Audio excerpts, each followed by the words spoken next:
வணக்கம் and welcome to the show மஞ்சள் வேல் மாலை. காலையில இருந்து ஈவினிங் வரைக்கும் கண்டிப்பா சின்னவங்கல இருந்து பெரியவங்க வரைக்கும் அவங்களோட ஏஜ் கேட்டகரிக்கு ஏற்ற மாதிரி ஏதாவது ஒரு விதமான ஸ்ட்ரெஸ்ஸை கண்டிப்பா ஓவர் கம் பண்ணி தான் வந்திருப்போம்.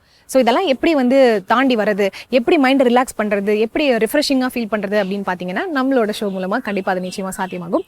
ஸோ இன்னைக்கு நம்ம என்ன சூப்பரான செக்மெண்ட்ஸ் எல்லாம் பார்க்க போறோம் அப்படிங்கிறத பார்க்க ரெடியா இருக்கீங்களா? வாங்க.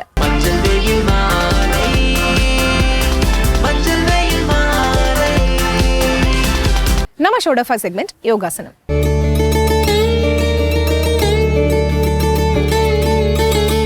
இன்னைக்கெல்லாம் பார்த்தீங்க அப்படின்னா எங்கே பார்த்தாலும் ஒபிசிட்டி பிரச்சனை, எங்கே பார்த்தாலும் கார்டியக் அரெஸ்ட், இந்த மாதிரி நிறைய பிரச்சனைகள், உடல் உபாதைகள் இருந்துகிட்டே இருக்குங்க. இதெல்லாம் தாண்டி உடல் உபாதைகள் எல்லாம் தாண்டி ஒரு பக்கம் ஸ்ட்ரெஸ், மன ரீதியான சோர்வுகள், மன ரீதியான அழுத்தங்களையும் நிறைய பேர் ஃபேஸ் பண்ணிட்டு இருப்போம். இதெல்லாம் எப்படி தாண்டி வருது, இதுலேருந்து எப்படி தப்பிக்கிறது அப்படின்னு பார்த்தீங்கன்னா அதுக்கு ஒரே வழி யோகாசனம் மட்டும்தான். அதை ரெகுலராக ஃபாலோ பண்ணால் கண்டிப்பாக அதுக்கான பெனிஃபிட்ஸ் நம்ம ஃபேஸ் பண்ண முடியும். ஸோ இன்னைக்கு நம்மளோட இந்த செக்மெண்ட்ல இவங்க என்ன யோகா போஸ்டர் சொல்லி தர போறாங்க, அதுக்கு என்னென்ன பெனிஃபிட்ஸ் இருக்குன்னு சொல்றாங்க அப்படிங்கிறத பார்க்கலாம் வாங்க. அனைவருக்கும் வணக்கம். இன்றைய யோகா பகுதியில் நம்ம பார்க்கக்கூடியது நின்ற நிலையில பண்ணக்கூடிய ஆசனம், அதாவது பாத ஹஸ்தாசனம். பாதம்னா கால், ஹஸ்தனா கைகள் கொண்டு நம்ம கால் பக்கத்துல வைக்கிற மாதிரி இருக்கும். அது சில பேருக்கு கேட்டதுனால இந்த பகுதி நம்ம பார்க்குறோம். ஏன்னா கைகள் கால் கிட்ட வரல, தொடவே முடியல, நான் இன்னும் பயிற்சிகள் செய்யணும் அப்படிங்கிற மாதிரி நிறைய பேர் கேட்டிருந்தாங்க. அதுக்காக நம்ம செய்ய போறோம். சுலபமான பயிற்சிகள் தான், எப்படி பண்றதுன்னு பார்ப்போம். இது நின்ற நிலையில நம்ம என்ன பண்ணணும்னா கால்கள் ரெண்டுமே சேர்த்து வச்சுட்டு, ஆக்சுவலாக பாத ஹஸ்தாசனம் எப்படி பண்ணணும்னு செஞ்சிடறோம். அதுக்கப்புறமேட்டு அது என்னென்ன பயிற்சிகளை செய்யணும் பார்த்துடலாம். ரெண்டு கால்களுமே நேராக்கி வச்சுட்டு கைகள் நல்லா மேல் நோக்கி தூக்கிட்டு முதுகு தண்டை நல்லா இப்படி இன்னும் கொஞ்சம் எக்ஸ்டெண்ட் பண்ணி நல்லா மூச்சை இழுத்துட்டு கீழே அப்படியே குனியும் போது மூச்சை விட்டுணும். ரெண்டு கையுமே எடுத்துட்டு ரெண்டு காலுக்கு பக்கத்தில் அப்படியே வச்சு தலையை உள் நோக்கி கொண்டு போகிறோம்.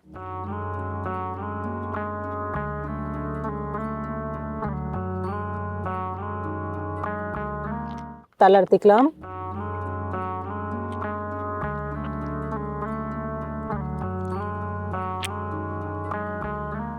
ஆழ்ந்த மூச்சு உள்ள இழுத்து வெளியிடலாம். இதுதான் ஆக்சுவலா பாத ஹஸ்தாசனா. இப்படிதான் வர மாதிரி இருக்கும். இது எப்படி கையை கீழே கொண்டு வர்றது அப்படிக்காக நம்ம பயிற்சிகளை பார்க்க போறோம். ஒண்ணும் இல்லை, கைகள் நல்லா நேரா மேல தூக்கிட்டு அப்படியே நல்லா இப்படி கீழே குனிஞ்சி கைகள் இப்படி எல்போ மாதிரி இப்படி இப்படி கோத்துடலாம். கோத்துட்டு நல்லா இப்படி கீழே இப்படி குனிஞ்சி கைகள் நல்லா இப்படி கொண்டு போகணும். இந்த மாதிரி தொடர்ந்து அப்படி டைனமிக்காக அப்படி செஞ்சுட்டே வரணும். 3 4 5 6 7 8 9 10.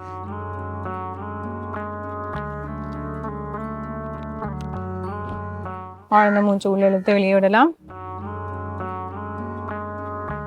இந்த மாதிரி பண்ணும் போது கால் முட்டி மடங்காம இருக்கணும். கொஞ்சம் முன்னோக்கி குனியும் போது அந்த காஃப் மசில் கொஞ்சம் இழுக்கிற மாதிரி தான் இருக்கும். கொஞ்சம் பெயின் இருக்க தான் செய்யும். பட் ஆனால் அதை ஸ்டில் கொஞ்சம் நீங்கள் அதை தாங்கிட்டு அப்படியே செஞ்சோம்னா கொஞ்சம் கரெக்டாக இருக்க மாதிரி இருக்கும். முட்டி மடங்கினா அது கொஞ்சம் கஷ்டமாக இருக்க மாதிரி இருக்கும். இப்போ அடுத்ததும் அதே மாதிரி தான் பண்ண போகிறோம். கைகள் நல்லா மேல் நோக்கி தூக்கிட்டு முன்னாடி குனிஞ்சிட்டு இப்போ ரெண்டு கைகளுமே ரெண்டு கால்கள் இப்படி பிடிக்க போகிறோம். இப்படி பிடிச்சி கை எல்போ இப்படி ஓப்பன் பண்ண போகிறோம். தலை நெற்றி பகுதி உங்களுக்கு நல்லா அப்படி உள்ள கொண்டு போவதுதான் பாருங்க. எது வரைக்கும் வருதுன்னு பார்க்கலாம். போற வரைக்கும் அப்படியே பண்ணலாம்.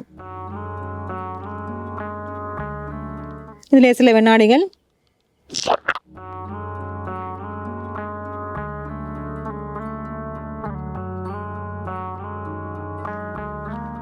தளர்த்திக்கலாம்.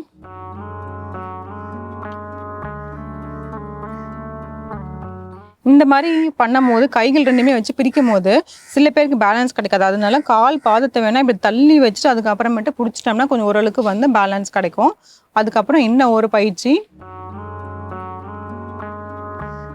இது முன்னோக்கி குனியும் போதே நம்ம முதுகு தண்டை கொஞ்சம் நல்லா மேல் நோக்கி ஒரு 1/2 இன்ச்லேருந்து 1 இன்ச் நல்லா மேலே தூக்கிட்டு அப்படியே இப்படி கீழே குனிற மாதிரி இருக்கும். கீழே குனிஞ்சிட்டு கைகள் இப்படி பின்னோக்கி இப்படி கொண்டு போய் வைக்க போகிறோம். பின்னோக்கி இப்படி வச்சுட்டு அப்படியே இப்படி வரும்.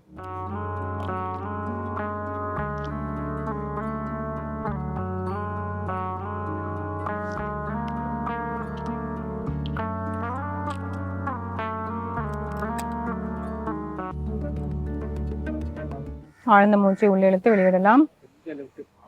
இந்த மாதிரி தொடர்ந்து வந்து இந்த பயிற்சிகளை வந்து செஞ்சுட்டே இருக்கணும். இன்னொரு பயிற்சி எப்படின்னா, நம்மளோட செவுரு இருக்குன்னா அதில் கூட வால் சப்போர்ட் கூட நம்ம அப்படியே பண்ணலாம். இதுதான் செவுரு இருக்குன்னா நீங்கள் இந்த மாதிரி நின்றுட்டு ஓரளவுக்கு வந்து டிஸ்டன்ஸ் வந்து வந்துட்டு அப்படியே முன்னோக்கி வந்து நல்லா அப்படி குனியணும். கால் வந்து பின்னாடி வந்து ரொம்ப பின்னாடி கொண்டு போகக்கூடாது. நல்லா கொண்டு போயிட்டு உங்கள் முதுகு வந்து அந்த செவுத்துல படுற மாதிரி இப்படி வச்சிட்டோம்னா கைகள் ஓரளவுக்கு வந்து கீழே போகும். இந்த மாதிரி நிறைய வந்து பயிற்சிகளை வந்து செஞ்சுட்டே இருக்கும்போது பார்த்தோம்னா இந்த பாதா ஹஸ்தாஸ்னா வந்து கரெக்டான வந்து வரும். இந்த பயிற்சிகளை முடிச்சு செஞ்சு பாருங்க. மீண்டும் அடுத்த பகுதியில் சந்திக்கலாம்.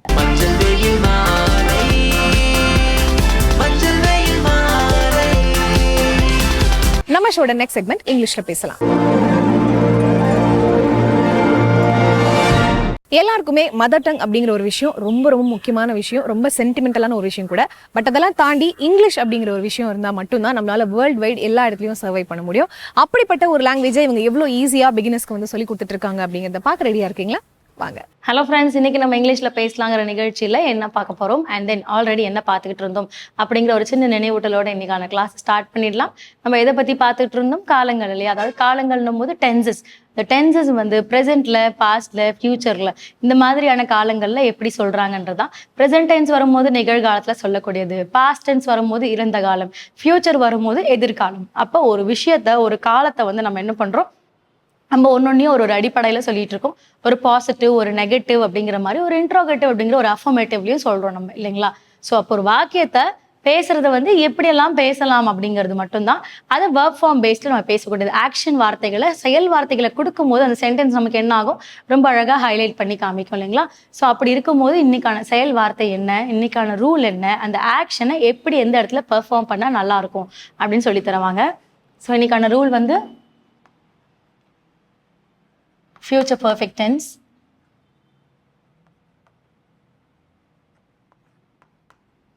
இதில் வந்து interrogative,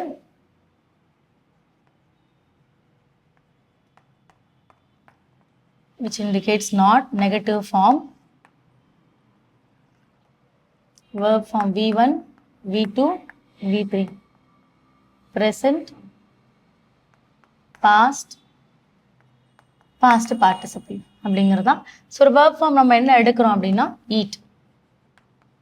ஈட்னா சாப்பிடு. ஏட்.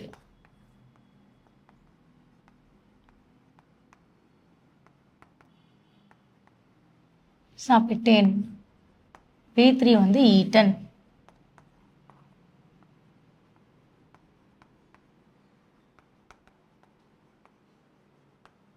சாப்பிடு, சாப்பிட்டேன், சாப்பிட்டான். ஸோ ஈட், ஏட், ஈட்டன் 3 ஃபார்ம்ஸில் கொடுத்துட்டோம். இதை அதுக்கப்புறம் subject I we, you, he, she, they, it. Subject. Future perfect வந்து ரூல். என்ன ரூல் அப்படிங்கும் போது will or shall plus not plus subject and future perfect அப்படிங்கனால have plus V3. இது நமக்கு இன்ட்ரோகேட்டிவ் பேஸ்ல வந்துரும். ஸோ ரூல் நமக்கு ரெடி.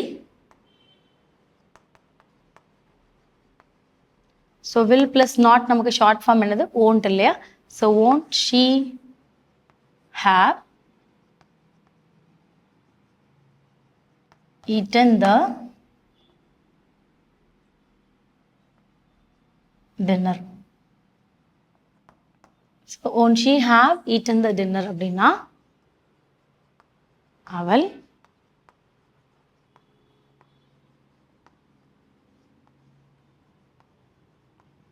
இரவு உணவை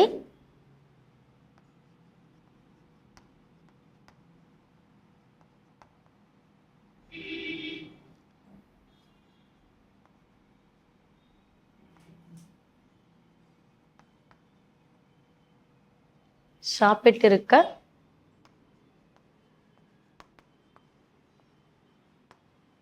மாட்டாளா? ஸோ அவள் இரவு உணவை சாப்பிட்டிருக்க மாட்டாளா? Won she have eaten the dinner அப்படிங்கிறது. இப்போ இதையே பாசிட்டிவ் சென்டென்ஸில் எழுதலாம் அப்படின்னா ஷீ வில் எழுதலாம், இல்லை ஷீ ஷால் எழுதலாம். She shawl have eaten the dinner. அவள் சாப்பிட்ருப்பா.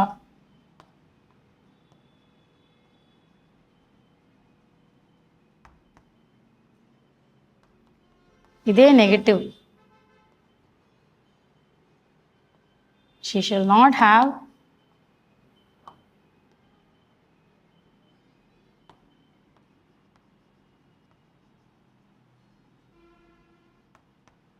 eaten the dinner.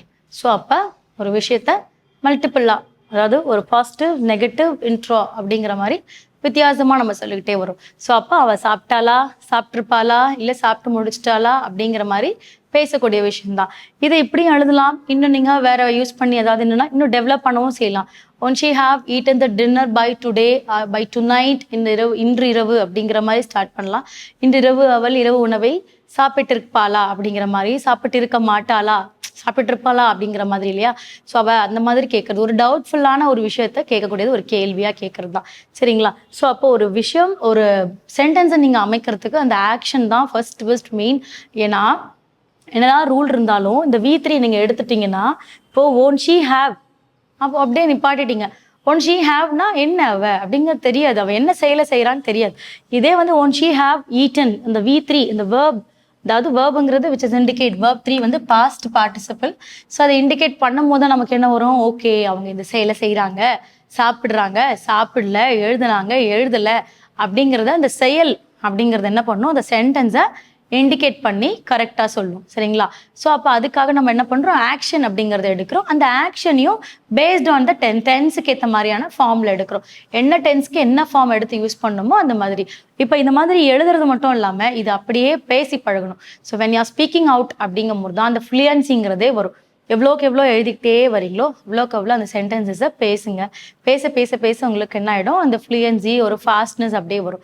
இன்னும் நல்லா ஃபாஸ்ட் வரணும் மேம், நான் பார்த்து வாசிச்சு தான் வருது அப்படின்னா just have a reading practice. ஒரு ரீடிங், ஒரு புக் எடுத்துகிட்டு ஒரு 10 லைன்ஸ் மார்க் பண்ணிக்கோங்க.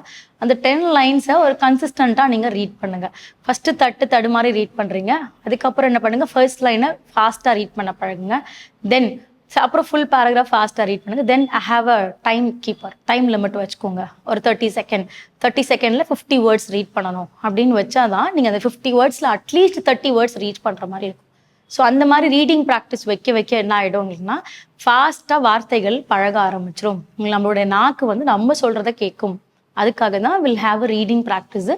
ஸோ அதுலேயே வரும்போது நல்ல ரீடிங் ப்ராக்டிஸ் வந்துட்டு நீங்களே இங்கிலீஷ் பேசி பாருங்களேன், நல்ல டிஃபரன்ஸ் தெரியும், நல்ல சரளமாக உங்களுக்கு வர ஆரம்பிச்சிடும். சரிங்களா. ஸோ இன்னைக்கான வேர்ப் ஃபார்ம், இன்னைக்கான ரூல் வச்சுட்டு நான் இங்கே ஃப்ரேம் பண்ணியிருக்கேன். நீங்களுமே ஒரு 5 to 10 சென்டென்ஸ் ஹோம்ஒர்க் பண்ணுங்க. அடுத்த கிளாஸ்ல அடுத்த இன்ட்ரெஸ்டிங்கான சென்டென்ஸோட உங்களை மீட் பண்றேன். தேங்க்யூ.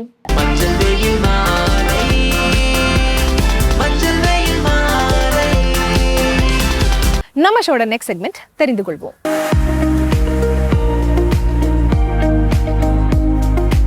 ஒவ்வொரு நாளும் இந்த செக்மெண்ட்ல டிஃப்ரெண்டான விஷயங்களை வந்து பார்த்துட்டே வரோம். இவ்வளோ இருக்கா நம்ம தெரிஞ்சுக்கிறதுக்கு, இவ்வளோ நாள் இது கூட நம்ம தெரியாமல் இருந்திருக்குமே அப்படின்னு நீங்க யோசிக்கிற அளவுக்கான விஷயங்கள் நம்ம பார்த்துட்டு வரோம். இன்னைக்கு இவர் என்ன சொல்ல போறாரு அப்படிங்கிறத பார்க்க ரெடியா இருக்கீங்களா? வாங்க. வசன் டிவி ரசிகர்களுக்கு வணக்கம். இன்னைக்கும் நம்மளுடைய தெரிந்து கொள்வோம் நிகழ்ச்சியில தெரியாத பல விஷயங்கள் தான் தெரிஞ்சுக்க போறோம். கார்பரேட் கம்பெனிலாம் இருக்கு இல்லையா, அங்கெல்லாம் நிறைய பேர் ஒர்க் பண்றாங்க. ஒவ்வொருத்தருடைய கேரக்டரிஸ்டிக்ஸ் எப்படி இருக்கு அப்படின்றத தனியா பிரிக்கணும் அப்படின்றதுக்காக ஒரு சர்வே எடுத்திருக்காங்க. அப்படி பார்க்கும்போது ஒவ்வொரு கார்பரேட் கம்பெனிலையும் கிட்டத்தட்ட 5 பேர் சைக்காலஜிக்கலா பயங்கரமா அஃபெக்ட் ஆயிருக்காங்க அப்படின்னு தெரிய வந்திருக்கு. அதாவது அவங்களுடைய கேரக்டர்லாம் ரொம்ப ஹாஷா இருக்கும், மென்டாலிட்டியே சரி இருக்காது, எப்போ பார்த்தாலும் அரகண்டா கோவப்பட்டுட்டே இருப்பாங்க. அந்த மாதிரியான கேரக்டர்ல இருக்கிறத 5 பேர் அப்படின்னு கண்டுபிடிச்சிருக்காங்க. ஈவன் தோ அவங்கள மாதிரி தான் பிரிசனர்ஸும் அப்படின்னு சொல்றாங்க. கைதிகள்லையும் பார்த்தோம்னா ஒரு ஜெயிலில் எடுத்துட்டோம்னா அதுலேயுமே 5 சைக்கோபாத்ஸ் இருக்கும். அதே மாதிரி தான் கார்பரேட்லையும் 5 பேர் இருக்காங்கப்பா அப்படின்ற மாதிரி சொல்றாங்க. இது எல்லா இடங்களுக்கும் வேரி ஆகுது. ஆனால் இந்த கார்பரேட்லேயே அப்படி இருக்கு அப்படின்னா ஃபுல் அண்ட் ஃபுல்லாக சிஸ்டமில் மட்டுமே உட்காந்துட்டு இருக்காங்க. சோஷியலாக பழகிறதுக்கு டைமே கிடைக்காது. நைட்டு விட்டா போதுண்டா சாமின்னு தூங்குவாங்க. அவங்களே எப்போ சோஷியலாக என்கேஜ் பண்ணிக்கிறாங்களோ அப்போ தான் இதெல்லாம் குறையும் அப்படின்னு சொல்கிறாங்க. இந்த 5ன்றது இப்போதைக்கான நம்பர் தான். இதுக்கப்புறமா அதிகமாகிறதுக்கு சான்சஸ் இருக்குன்னு சொல்கிறாங்க. குழந்தைய நம்ம கையில் தூக்குறோம்னு வச்சுக்கோங்க. ஒரு சில குழந்தை அவங்க அம்மா விட்டுட்டு வந்துடும், ரொம்ப நேரம் நம்மக்கிட்டே இருக்கும், நம்மளே பார்த்துக்கிட்டே இருக்கோம். அதுக்கு என்ன காரணம் அப்படின்னா குழந்தைங்களுக்கு ரொம்ப அட்ராக்டிவான ஃபேஸ். அதுங்களை பொறுத்த வரைக்கும் எவ்வளோ அழகாக இருக்காங்க பாரு அப்படின்னு அந்த குழந்தைக்கு அட்ராக்டிவான ஃபேஸாக இருந்துச்சுன்னா அந்த குழந்தை எப்போ நம்ம தூக்குனாலும் வரும், எவ்வளோ வேணால் நம்மளை பார்த்துக்கிட்டே இருக்கும் அப்படின்னு சொல்கிறாங்க. ஒருவேளை பார்க்கறதுக்கு கொஞ்சம் பயமாக இருந்தாங்க அப்படின்னா உடனே அந்த குழந்தை பயப்பட்டுருமா, அதனால வராதான். அதனால இதுக்கப்புறம் நல்லா ஷார்ட்டாக ஹேர் கட் பண்ணி ஸ்மார்ட்டாக இருங்க. வீட்டுக்கு பக்கத்தில் நிறைய நாய் இருக்கும். அந்த நாயெல்லாம் குலைச்சிட்டே தான் நமக்கு இரிட்டேட் ஆகும்ல. நம்மளும் நம்மளுடைய பக்கத்து வீட்டுக்காரங்கிட்ட சொல்லுவோம், எங்க நாய் குலைச்சிக்கிட்டே இருக்கு அப்படின்னு. அவங்களும் ஏதாவது கண்ட்ரோல் பண்ணுறாங்க, ட்ரை பண்ணுறாங்க, அதையும் மீறி அரகண்டாக பிஹேவ் பண்ணுதுன்னா ஒன்றும் பண்ண முடியாது. அது நாயுடைய குணம். ஆனால் கண்ட்ரோலே பண்ணாமல் இருப்பாங்க இல்லையா, அவங்களெல்லாம் என்ன சொல்றது அப்படின்ற மாதிரி இருக்கும். ஆனால் 2010ல் இங்கிலாந்துல ஒருத்தரை அரெஸ்ட் பண்ணியிருக்காங்க. எதுக்கு தெரியுமா? ஒரு நாய் ரொம்ப குலைச்சிக்கிட்டே இருந்துச்சு. அந்த நாய் குலைக்கிறத அப்படியே ரெக்கார்ட் பண்ணி இவருடைய வீட்டில் இருக்கிற ஸ்பீக்கர்லாம் அவங்க நெய்பருடைய வீட்டுக்கு திருப்பி விட்டு ஃபுல் சவுண்டில் ரெக்கார்ட் பண்ண அந்த நாயோடைய சவுண்டையே ஃபுல்லாக ப்ளே பண்ணியிருக்காங்க. இதனால நிறைய பேர் டிஸ்டர்ப் ஆயிருக்காங்க. அதனால உடனே போலீஸ்க்கு கால் பண்ணி அவங்கள அரெஸ்ட் பண்ணி கூட்டிட்டு போயிருக்காங்க. இப்போ நியாயமா பார்த்தா யார் அரெஸ்ட் பண்ணணும்? ஐஸ்லாண்டுக்கு நம்ம போய் பார்த்தோம்னா, அங்க நெறைய குழந்தைங்க அப்படியே ஒரு சூப்பர் மார்க்கெட்டுக்கு வெளியவோ, இல்ல பால்கனிஸ்லயோ பார்க்க முடியும். கரெக்ட்டா அதுக்கான சேர் எல்லாம் வச்சு உட்கார வச்சிருப்பாங்க. இல்ல அதுக்கான ட்ராலில படுக்க வச்சிருப்பாங்க. இப்படி எல்லா குழந்தைங்களுமே வெளிய நல்லா உட்கார்ந்துட்டு இருக்கும். பக்கத்துலயே அவங்களுடைய பேரண்ட்ஸ் இருப்பாங்க. ஏன் வீட்லயே தூங்க வைக்க வேண்டியது தானே! நம்மலாம் எப்படி தொட்டில் போட்டு தூங்க வைக்கிறோம். அந்த மாதிரி இவங்க ரோட்டுக்கு கூட்டு போய் தூங்க வைக்கிறாங்க.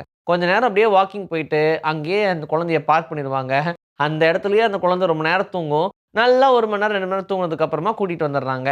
இது இப்போ வரைக்கும் ஐஸ்லாண்ட்ல நடந்துகிட்டே இருக்கு. ஃப்ரெஷ்ஷான ஏரும், அதே மாதிரி ரொம்ப கோல்டான டெம்பரேச்சரும் இருக்கும்போது குழந்தைங்க சூப்பரா தூங்குது. ஈவன் வீட்லயுமே நம்ம கொஞ்சம் கதகதப்பா இருக்கிறதுக்காக ஹீட்டர் போட்டு போட்டு வச்சிருப்போமா, அதனால ஐஸ்லாண்ட்ல வெளிய கூட்டிட்டு போய் தான் குழந்தைங்கள தூங்க வைக்கிறாங்களாம்.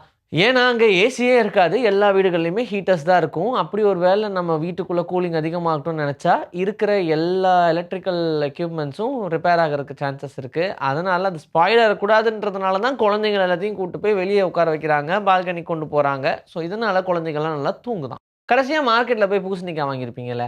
என்ன ரேட் வந்திருக்கும்? என்னப்பா ஒரு ரூ. 30, 40 வாங்கியிருப்பேன். சரி இது எவ்வளோ வெயிட் வாங்கியிருப்பீங்க? இன்னும் ஒரு 1/2 கிலோ, 1 கிலோ வாங்கியிருப்பேன் அப்படின்னு சொல்லுவோம். ஆனா, நீங்க அலாஸ்கா அப்படின்ற இடத்துல போய் ஒரு பூசணிக்காய் வாங்கணும் அப்படின்னா, அது உங்களால முடியவே முடியாது. அப்படியே வாங்குனாலும் அத உங்களால சமைக்கவே முடியாது. ஏன்னா, கிட்டத்தட்ட அது 100, 150 கிலோ, அத விட என்லார்ஜ்டா 300, 400 கிலோ அப்படின்னு சொல்லி ரொம்ப வெயிட்டான பூசணிக்காவா வளரும். இது பூசணிக்காய் மட்டும் கிடையாதுங்க. அங்க இருக்கக்கூடிய நெறைய வெஜிடபிள்ஸ் இந்த மாரி பெருசு பெருசா தான் வளரும். அங்க சிறுசு அப்படின்றதுக்கான அர்த்தமே கிடையாது. காரணம் என்னன்னா, 20 மணி நேரம் சூரிய ஒளி அந்த அலாஸ்கால எப்பவுமே இருக்கும். வெறும் 4 மணி நேரம் மட்டும் தான் அங்க இருட்டு. அதுவும் டம் இருட்டாலாம் இருக்காது.